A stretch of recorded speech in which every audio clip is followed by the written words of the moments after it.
Sometimes if you take empathy quite literally, it means you're literally feeling what the other person is feeling. So if someone is drowning and you also feel like you can't breathe, it's harder for you to help. Yeah. So sometimes empathy can cause burnout, whereas compassion, which is really about what can I understand that you're in pain and what can I do to help, is energizing. I mean, certainly the moments that I have felt the best throughout this crisis is when I've been helping other people deal with what they're dealing with. What's up, everybody? I'm Chris Ronzio, founder and CEO of Trainual, and this is Process Makes Perfect. As always, we're talking with experts in process creation, automation, and delegation. Basically, the people that make business easier. You just heard from Kim Scott, and this episode is all about the process of using Radical Candor in the workplace.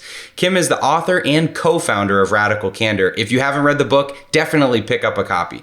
Previously, Kim led AdSense, YouTube, and DoubleClick online sales and operations at Google before joining Apple to develop and teach a leadership seminar. Kim has been a CEO coach at Dropbox, Qualtrics, Twitter, and several other companies. This episode's a little bit different from other episodes that we typically have on this show. It's a live recording from an event that we did called Training with Empathy, which we hosted in partnership with Gary Vaynerchuk's Empathy Wines last month. In this episode, I had a conversation with Kim about the concept of ruinous empathy and how to use radical candor in the workplace. I hope you enjoy it. Can this business thrive without the owner? You've got to start putting systems and processes in place. If you don't use the systems, the business will break. We're always looking to buy back our time. You cannot say something once and expect that it actually is received. This is the way we work. A big motivation in that for me is creating a job for myself that I really enjoy. This is how you discover your vision. And this is Process Makes Perfect. I'll speak on behalf of everyone and say that I am super excited to have you here and to talk with you. So everybody, welcome Kim Scott to the virtual stage. Our team actually read this book last year in Q3. We started a book club just for the company, and this was the first book we picked. Oh, so, I'm honored. Yeah, it was amazing. And so for everyone else, if you haven't heard of Kim Scott's the co-founder of an executive education company and workplace comedy series based on her New York Times and Wall Street Journal best-selling book, Radical Candor. Previously, Kim led AdSense, YouTube, and DoubleClick online sales and operations at Google before helping Apple develop and teach its leadership seminar. Kim's also acted as a CEO coach at Dropbox, Qualtrics, Twitter, several other tech companies. Sounds like we need you here at Trainual as well. It looks like you're doing pretty well. Thanks for joining us. Thank you. It's really great to be here, and enjoyed the last session as well. So everybody's already posting. They're excited to hear from you. But for anyone that hasn't read the book, I think everybody's heard of it. But for anyone that hasn't read it, can you give us a brief intro of just where this concept of radical candor came from? Sure. So radical candor basically means caring personally at the same time that you challenge directly. Or if you want to abstract up even a little more, it's about love and truth at the same time. And I think all too often we feel like we have to choose between love and truth. And the fact of the matter is, when we really care about people, we tell them what we really think. And when we tell people what we really think in a way that's effective, we're also showing them that we care at the same time. So the two things are inextricably linked. I think one of the things that can be helpful in explaining what radical candor is to explain what it isn't. So, in fact, the most, if you write a book about feedback, you're going to get a lot of it. And some of the most common feedback I got is that very often people confuse radical candor with what I call obnoxious aggression.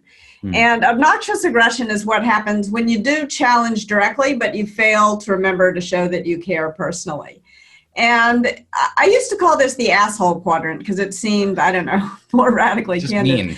Yeah, it seemed more clear. But I quit doing that for a very important reason. And the reason was that as soon as I did that, people would use the radical candor framework like some kind of new Myers-Briggs test, like some kind of personality test. And I beg you, don't do it this way. We all act like jerks multiple times a day, unfortunately. So And the key thing is what you do when you realize you've landed in the obnoxious aggression quadrant, when you have challenged somebody and you've forgotten to show them that you care. And unfortunately, it is our instinct to move the wrong way on challenge directly instead of moving the right way on care personally. And then you wind up in the worst place of all, in manipulative insincerity, where you're neither caring nor challenging. You're just trying to sort of offer a false apology or offer some passive aggression or whatnot. And it's fun at work especially, but in life in general, to tell stories about obnoxious aggression and manipulative insincerity. This is where the drama of life comes from. The fact of the matter is, the vast majority of us make the vast majority of our mistakes when we do remember to show we care, and we're so worried about not hurting someone's feelings that we don't tell them something they'd be better off knowing. And that I call ruinous empathy. So that's what radical candor is and what it isn't. So for everyone that's a visual thinker like me, picture the spectrum. You know, it's on the book here, and you've got the axes of how much you're caring, and then the axes of how much you're being open and not confrontational, I guess, but just direct with someone. When I was listening to the book, I was running around my neighborhood and I was laughing at the example you gave about someone's fly being down. I think that's a really easy way to describe this. So if everybody's been in this situation, so how does that represent each of the quadrants?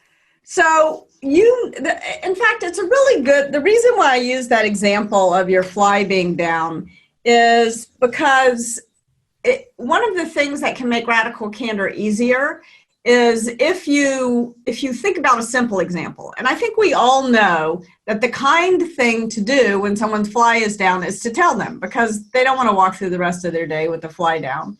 So the radically candid way to explain your fly is down is to say to them, pull them aside, say in private, you know, I hate it when this happens to me, and I always appreciate it when people tell me, so your fly is down. Just tell them, pull them aside, tell them quietly, tell them with a little empathy. The obnoxiously aggressive way to tell them their fly is down is to point it out in front of a bunch of people. Hey, look, that asshole's fly is down. The ruinously empathetic thing to do is not to say anything because you're so worried about not hurting someone's feelings. And then you're allowing them to go through the rest of their day with their fly down. And the manipulatively insincere way to tell them that their fly is down is not to tell them, but to whisper to everybody else and to point it out. So here's, for the visual people, I don't know if this helps, but here is the 2x2 in a nutshell. I should have had it ready on a slide. But it does help, I think, a lot of people to see it. Yeah, so in situations like that where someone's fly is down or they've got food in their teeth, I think everybody knows the nice thing to do is to quietly say that. So why is that kind of feedback so much harder in the workplace when you're dealing with work issues? Why is that? I think honestly, it's hard at home. It's hard. A lot of people, when I give this talk, will come up to me afterwards and say, if I had only heard this 5 years ago, I wouldn't be divorced right now. So I think it's hard actually in all our relationships. But I think there's a couple of reasons why it's hard. And I think part of the reason why it's hard at work is most of us get our first job when we're 18, 19, 20 years old. And we're right at that moment in our lives when our egos are maximally fragile. At least mine was at 18. But our personas are beginning to solidify. We're putting on a mask. Mm-hmm. And right at this moment, someone will come along and say, be professional. And I think for an awful lot of people, that gets translated to mean leave your emotions, leave your real identity, leave your humanity, leave everything that's best about you at home and show up at work like some kind of robot. You can't pretend that you don't have emotions at work. And that, I think, is what hurts us on the care personally dimension, because you can't possibly care personally about others if you're showing up at work like some kind of robot. So I think that's the first thing. I think the second thing happens when we're even younger, when we're sort of 18 months old and we're just learning to speak and we're out in public and we say to our parents, look at that, so-and-so person, and we'll describe something horrible about. I have a 2-year-old that if I just happen to get a pimple or something, he announces it to the whole restaurant. And he's like, "What's on your face?" And we're like, settle down. Exactly. And it's tempting as a parent, and I know my parents said it to me, and I've made the mistake of saying it to my kids. If you don't have anything nice to say, don't say anything at all. And now all of a sudden, fast forward 20, 30 years, and it's your job to say it. And this is hard. It's really hard to undo training that's been pounded into our head since we learned to speak.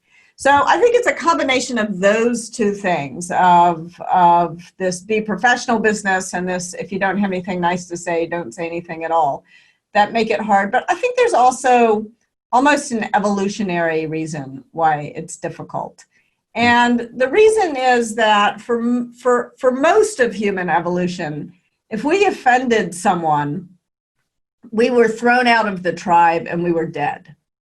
And so we have a real negativity bias when it comes to social interactions. And even though it's been my experience and the experience of the vast majority of people I've coached that 9 times out of 10, when you offer radical candor, it's welcomed. It strengthens your relationship. But 1 time out of 10, I will not pull my punches. You will have a radical candor train wreck. And someone will cry, someone will yell, someone will be offended, and then you have to clean that mess up. And I think for some reason we're all optimizing for that 1 time out of 10 instead of the 9 times out of 10. So you're saying Bambi ruined us. we're all conditioned to just hide our feelings, but we've got to fix it. So everybody that's listening in here, what's the way that you recommend giving feedback? What's the right way to approach a difficult conversation in the workplace, whether it's with a peer or a direct report? I think one of the most important things to remember is that radical candor gets measured not at the speaker's mouth, but at the listener's ear. And so I can't give you an objective, here are radically candid words and here are bad words. You know, there's not one right way. You've got to be able to gauge what you're thinking. But I will offer you kind of an order of operations, a way to think about this. First thing is, don't dish it out before you prove you can take it. So start by soliciting radical candor, not by offering it. And if you all do only one thing as a result of our time here today together, and it's this one thing, it will have been time very well spent. Think about how you're going to ask for feedback. Because if you say, do you have any feedback for me? I can already tell you what the answer is. Oh no, everything's fine. You know, so you're wasting your breath. So you want to make sure you ask in a way that shows you genuinely want to know the answer, and also that you ask in a way that can't be answered with, oh no, everything's fine. Do you have any, is always going to get answered, oh no, everything's fine. So simple question that my coach when I was at Google, Fred Kaufman, offered to me that I like is, tell me what I could do or stop doing that would make it easier to work with me. So I like that question. However, I was coaching Krista Quarles when she was the CEO of OpenTable, and she said, I hate that question. I could never imagine those words coming out of my mouth. She said, the question I like to ask is, tell me why I'm smoking crack. That's also fine.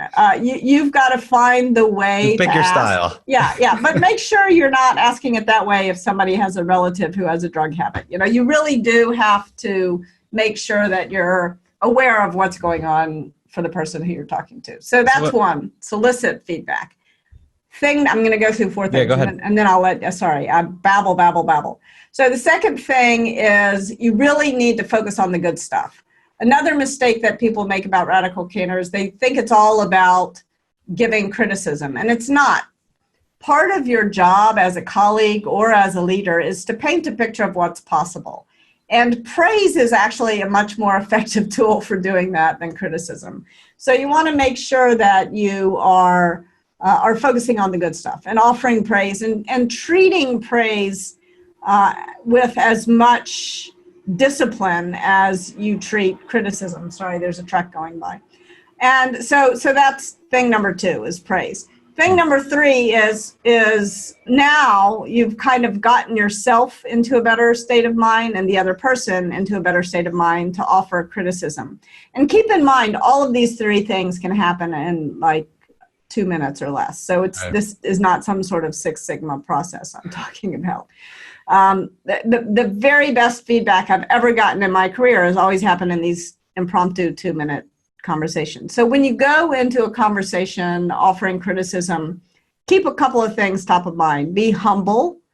I call it candor and not truth, because if you walk into if you walk up to someone's desk and you say, I'm going to tell you the truth, that kind of implies I have a pipeline to God and you don't know shit from Shinola. And that's not, am I allowed to curse on this, by the way? Sure. Whatever's natural for you. So I think you want to make sure that you're opening a conversation. And by candor, I sort of think it means, here's what I see. I want to know what you see. And that kind of candor is a gift in one of two ways. It's either a gift because you're right about what you see and you're giving the person an opportunity to fix it, or it's a gift because you're wrong about what you think you see. But only in sharing with the other person your thoughts do you give them an opportunity to correct your thinking. So that's sort of giving criticism. Yeah, our last speaker, Michael Ventura, talked about this loop of, what you heard and what you understood and what I said and what I thought I said. And I think that's brilliant because, if there is a disconnect, you've got to revisit where did we get it wrong? And one of the two things you mentioned will happen. So when you're soliciting feedback, two questions. First, do you do it by surveys or do you do it in person? I do it in person. I think surveys, it depends. Obviously, if I want to solicit feedback from 10,000 people, I can't do that in person. So I think that one of the things that is really helpful is to be very clear on who you can't build a relationship with more than 5 or 6 people. So if you're going to get feedback from your team, from your 5 or 6 direct reports, do that in person. And if you're going to get feedback from a bigger group of people, you want to do a couple of things. You want to treat the survey sort of like it's like a fire alarm. But you got to make sure you also, if you see that there's a fire happening, you got to have the firefighters at the ready, and you have to do some firefighting yourself. So, for example, when I was leading a team of 700 people, I obviously couldn't solicit feedback from all 700 people. So one of the things I would do is sort of what I call the speak truth to power meeting. So I would speak to all the direct reports of each of my direct reports at least once a year and ask them to tell me what their boss could do or stop doing that would make them easier to work with. Yeah. And I would communicate that very openly to the boss. And it was clearly part of a process. It wasn't merely, I'm just going after the managers who I think are having problems. It had to be part of a routine process. Okay, so if you've got this process and you've got 700 people, the next question, I know a lot of people do surveys, and I'm curious, if they are, should they be confidential or should it be, you know who's giving you feedback? So there is a time and a place for confidential feedback, especially when there's mistrust in an organization. So I think that if you are offering a survey, I think it's okay to offer people the ability to give you. It's not just okay; it's important to create a system that allows people to give you confidential feedback. Mm-hmm. I'm not sure. I think it's a little bit different when you post things in a public place, because you can start to get a lot of moral grandstanding that is unproductive.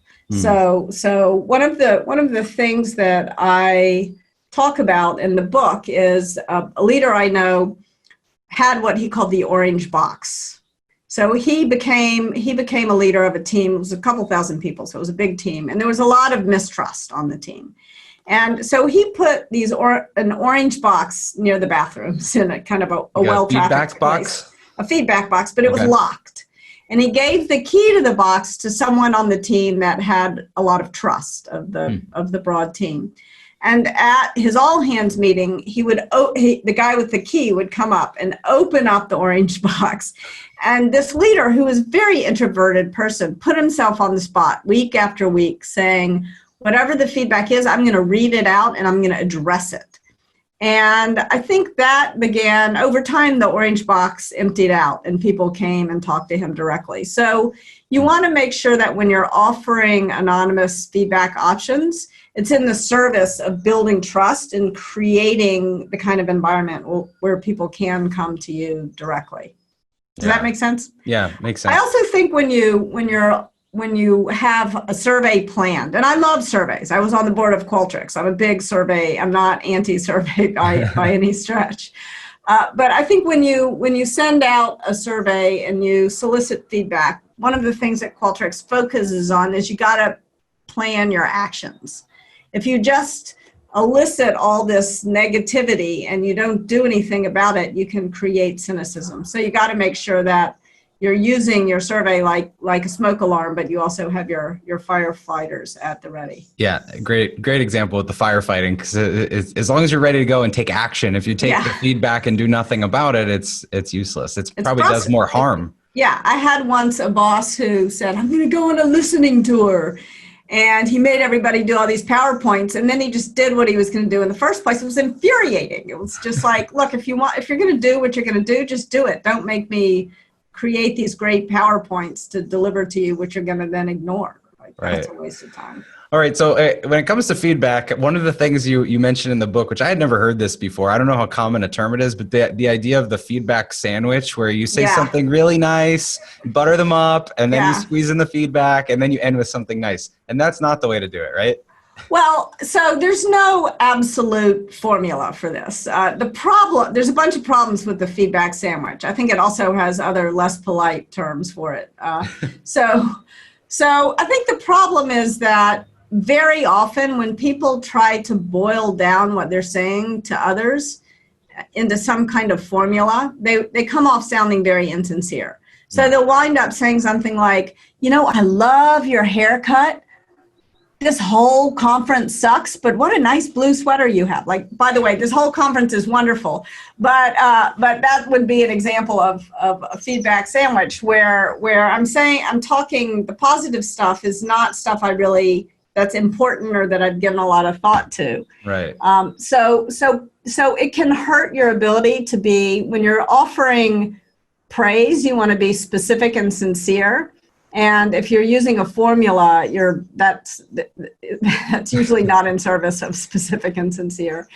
And when you're offering criticism, you want to be kind and clear. So that's kind of speaker's mouth. But you also need to pay a lot of attention to listener's ear. And for a lot of people, like, if you're going to give me criticism, you better just give me criticism. Because if you give me praise and criticism, I will choose to hear the praise. So on the other hand, my sister, if you're going to give her praise, you better not offer it with any criticism, because she will only hear the criticism. So different people are different, and you've got to adjust how you're speaking. You've got to get to know the people who you're working with well enough to be able to see that. Does that make sense? Yeah, and showing that you care doesn't have to be a compliment. It can just be, like you say in the book, it's I know you want to advance your career, so here's how I'm going to help you do that. And I think it's great feedback. Yeah, no, I'll tell you, for me, the origin story of Radical Candor came in the space of time it took a light to change on the street of Manhattan. I had this puppy, a golden retriever puppy, Belvedere, and I loved Belvedere, and I loved her so much I had never said a cross word to her. And as a result, she was totally out of control. So I'm walking her down the street. She's jumping all over the place. She jumps in front of a cab. I pull her out of the way just in the nick of time. And this man, a perfect stranger, says to me, I can see you really love that dog. That's all he has to do to show he cares personally. Yeah. He doesn't have to offer me some long compliment. He just has to see me as a human being who loves her dog in the moment. Yeah. But he says to me, you're going to kill that dog if you don't teach her to sit. And sit, he says, just kind of very harsh voice. And she sat. I had no idea she even knew what that meant. I kind of looked up at him in amazement, and he said, it's not me, it's clear. So, and then he walked off, leaving me with words to live by. So yeah. You can make a big difference if you show someone you care, but it doesn't have to be remembering their birthday or taking them out to lunch or some long drawn out thing. It's about seeing the humanity of the person in the moment, and it can take 5 seconds. Yeah. It's not mean, it's clear. I love that. So for people in here that have teams or running companies, the difference between being obnoxious and being radically candid, you need to care about your people. And so what are some ways that that people listening can build up that currency of showing their teams that they care on a regular basis? So I think right now, especially when there's so much is going on for people, there's a couple of simple things you can do. One, if you're having a staff meeting, start that meeting. So let's say you have 10, 15 people in the meeting. Start that meeting with a check-in and give people, and it doesn't need to take more than 5 minutes, but give people an opportunity to say what's going on for them. And some people will have had amazing things happen that week and these wonderful moments with their children. Other people will have had terrible things happen to them that week. And it is because we're literally looking into each other's living rooms or bedrooms, some case. So some people are having these meetings in their bathrooms, I was reading, because it's the only quiet place in the house where they can lock the door. That we're seeing into people's intimate lives. And so giving people an opportunity to share what they're feeling it serves two purposes. One, it shows you care. And two, you naturally do care more when you know what's going on with people. But it's also actually more efficient. And I think that's one of the things that gets lost about Radical Candor is its efficiency. Because if someone's on a call and they look stressed or pissed off, everybody else on the call, especially if you're the leader and you're the one who looks stressed or pissed off, everybody starts to blame themselves or wonder what's going on. And instead it may just have to do with the fact that you were up all night with this new puppy that you got for your children. Or whatever. So if you give a second, just a couple of minutes for people to say what's going on for them, it can show you care, and it can also be more efficient. I think another thing that is helpful right now is if you're a leader who used to have a one-on-one once a week, and maybe it was 45 minutes, have 3 15-minute meetings throughout the week, because a lot happens right now in a week. And also 45 minutes is a long chunk of time. And especially when people have a lot of demands on their time at home, as most of us do right now, more demands than we used to have. Then it can be easier. You can keep in better touch with people, and also it can be easier to fit in. One of my first jobs out of college, I was working in Moscow, and my boss was in New York, and he used to call me first thing when he woke up in the morning because of the time difference. Before he even got out of bed, he would just pick up the phone and call me. And we would talk for not long, 3, 4, 5 minutes, but he said it was a really good way for him to understand the tenor of what was happening in Moscow, because it's hard to be remote. It's hard to manage remotely. It's hard to build relationships remotely. I will second this. Yeah, we have our chief of staff, Chelsea. We used to have weekly meetings every Monday for 40 minutes, an hour, and now it's a 10-minute call every morning. And those daily stand-ups are so much more useful because you keep a pulse on what's going on for the day. So I second that recommendation. Veronique asked in the chat here, can you be too empathetic? So you mentioned the point about checking in with everybody and how are they doing. Is there a point where that gets in the way of decision-making or leadership? Yes, I think it's really important that you understand that showing that you care personally is very different from becoming creepily personal. and it's a fine line because it's different for everyone. What's okay to say, what's not okay to say, what's okay to talk about, what's not okay to talk about.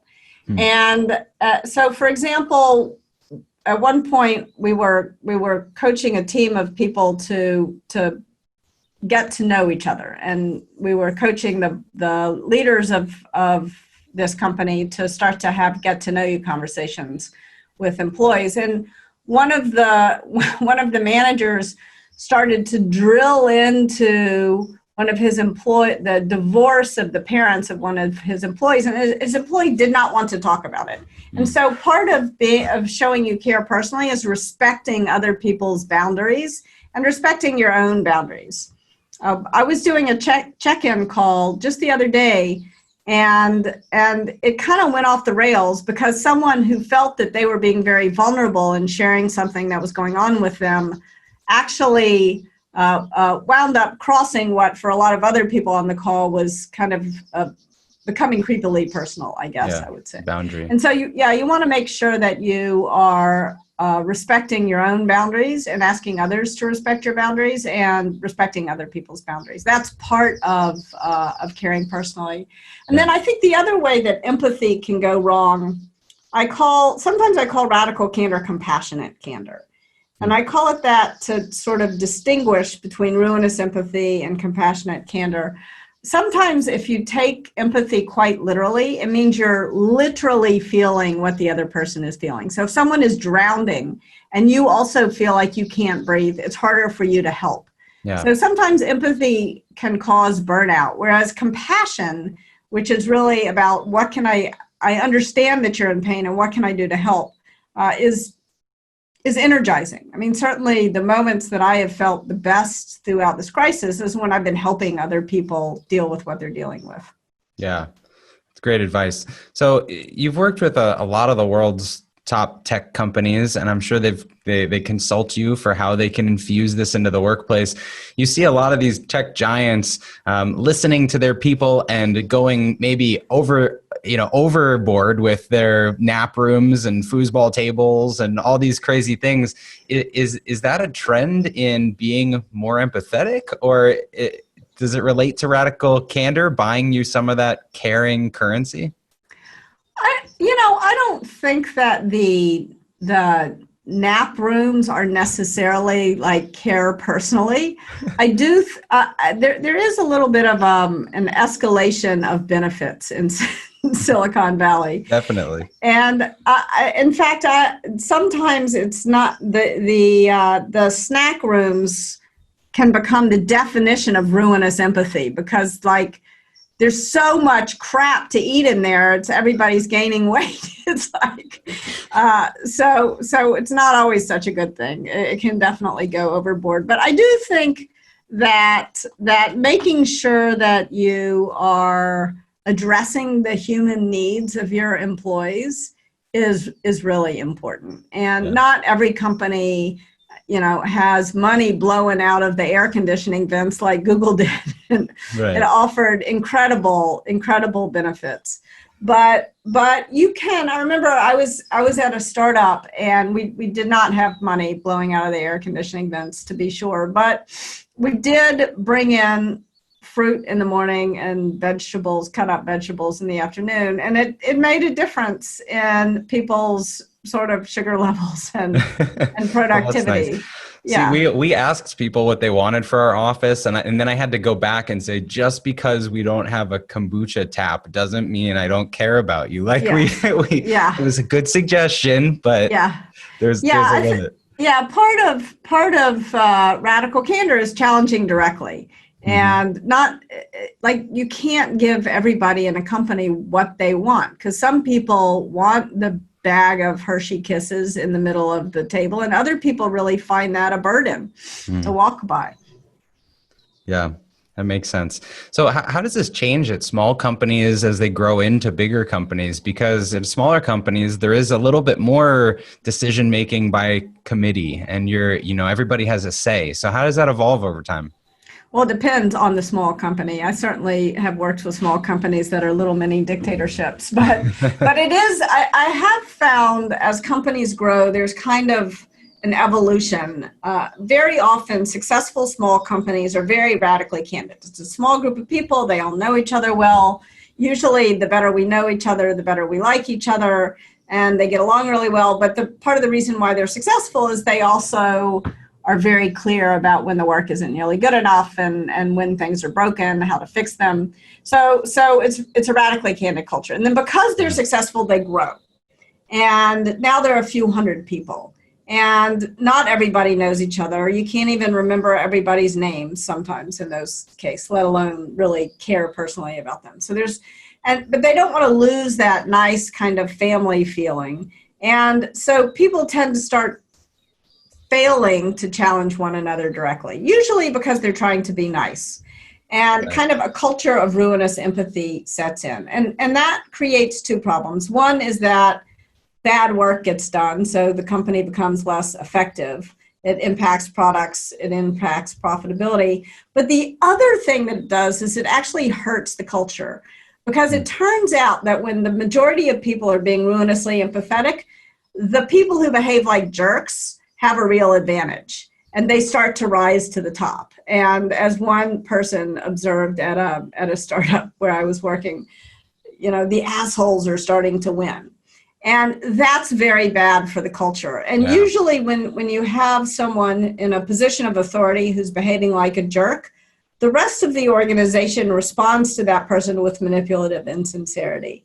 And that is how a toxic workplace culture sort of evolves. And so you really want to fight that as you grow. It's one of the dangers of success.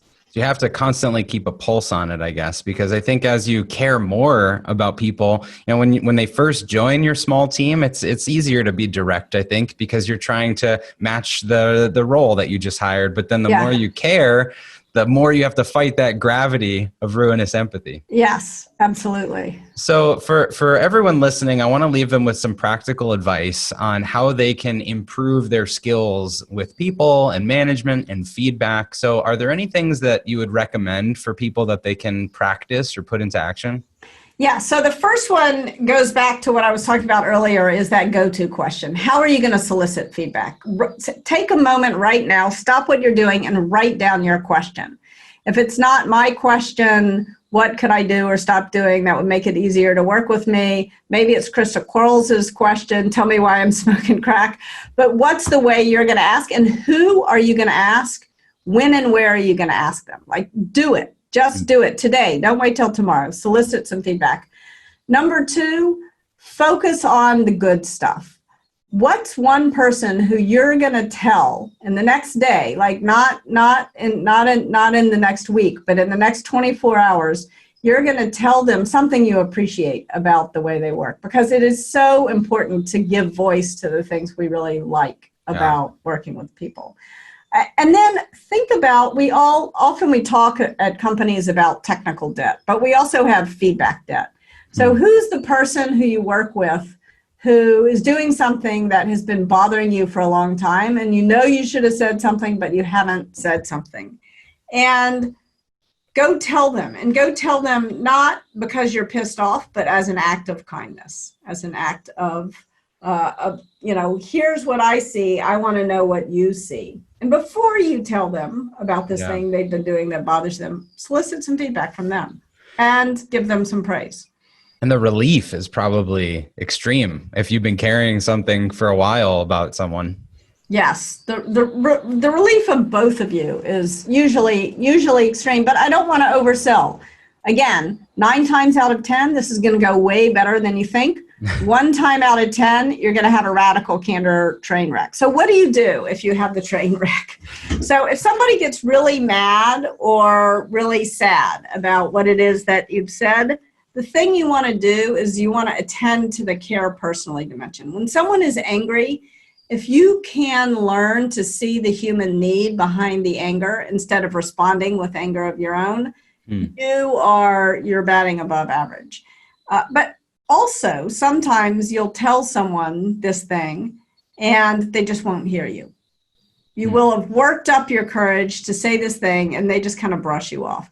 And that's when you've got to attend to the challenge directly dimension. So if you offer radical candor and it doesn't go as expected, figure out, do I need to do more care personally here, or do I need to do more challenge directly here? I'm glad you covered that. So for the 1 out of 10 that everybody has a negative experience with, just snap into the caring mode and don't be aggressive in return. I want to turn to some questions because we've been getting so many of them through this whole thing, but I wanted to make sure we stayed on track. So this is kind of funny. Jordan says maybe we can look at it as a soup feedback instead of sandwich. Soup's always good no matter what. The heat will burn for a second, but then the soup is still good. So I like that. All right. I like that. If you've got some questions for Kim, put them through into the Q&A. I'm going to start with one I saw a little bit earlier from Sydney, which is, should we avoid training and making corrections via email? Yes, is the short answer. I think that there is a hierarchy of medium to offer radical candor.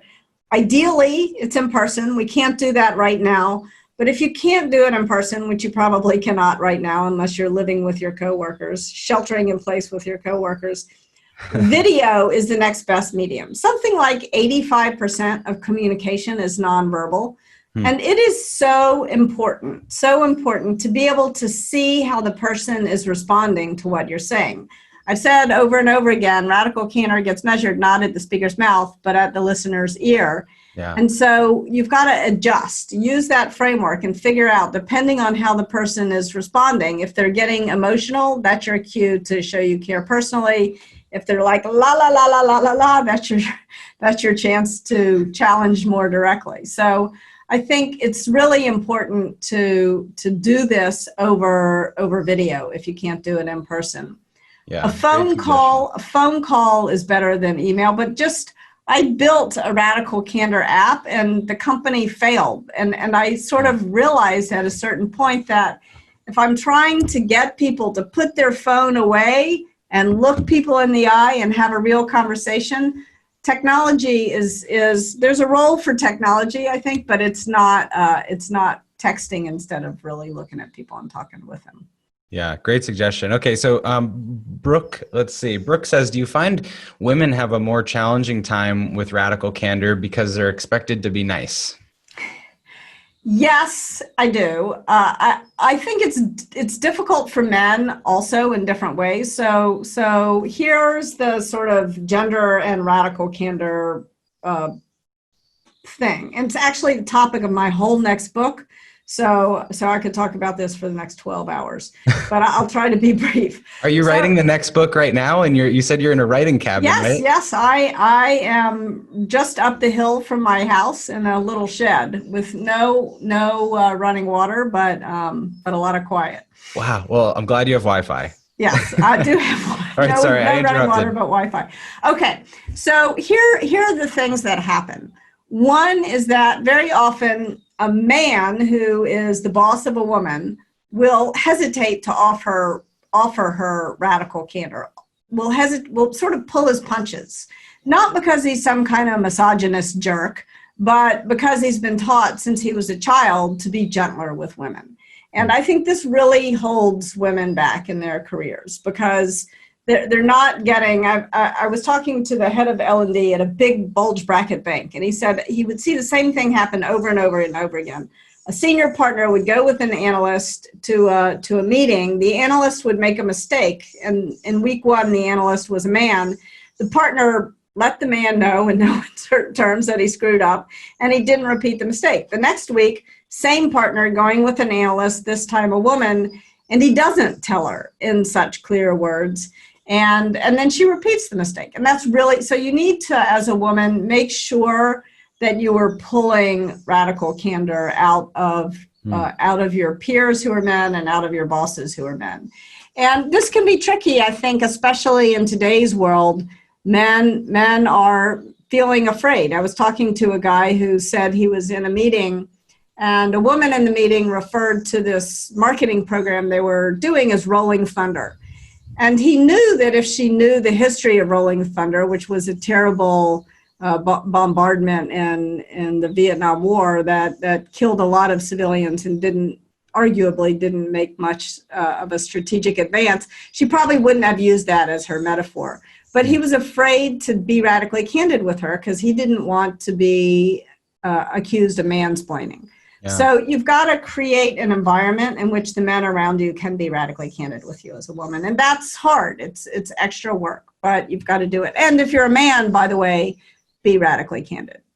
Man up. Yeah. So it's on both sides. Yes. It's not. Yeah. So if you're a woman and you're radically candid, here is what happens, especially if you're a leader, but no matter who you are. Very often, because of these sort of biased expectations that women are going to be nice, you get unjustly accused of obnoxious aggression. So you said something in a way that was no more aggressive than the men around you, but people freak out because you were radically candid. And they don't call you obnoxiously aggressive. They call you the B word. They call you much more painful things. They say you're not likable. And it's very tempting in that situation, especially for young women early in their career, to move the wrong direction on challenge directly. And that's a huge problem, because as problematic as obnoxious aggression is, ruinous empathy and manipulative insincerity are even less effective. So it will hurt you in your career if you allow that feedback to move you in the wrong direction on challenge directly. So you need to take a moment to show that you care personally. And that's a little bit of extra emotional labor, but it doesn't need to be endless. It's just like, because I know you really care about this project, don't get dragged too high up on the care personally dimension as a woman in the office, because if you wind up baking cupcakes for everybody, unless you love baking cupcakes, you're going to burn out. Can't bake for everyone. You can if you love it, but personally, I hate baking. So, all right. Eliza says, how do you think about giving feedback or performance reviews during this time of COVID, where psychological safety and stress are so high? It is really tempting right now never to give any feedback. It's really tempting to retreat to ruinous empathy.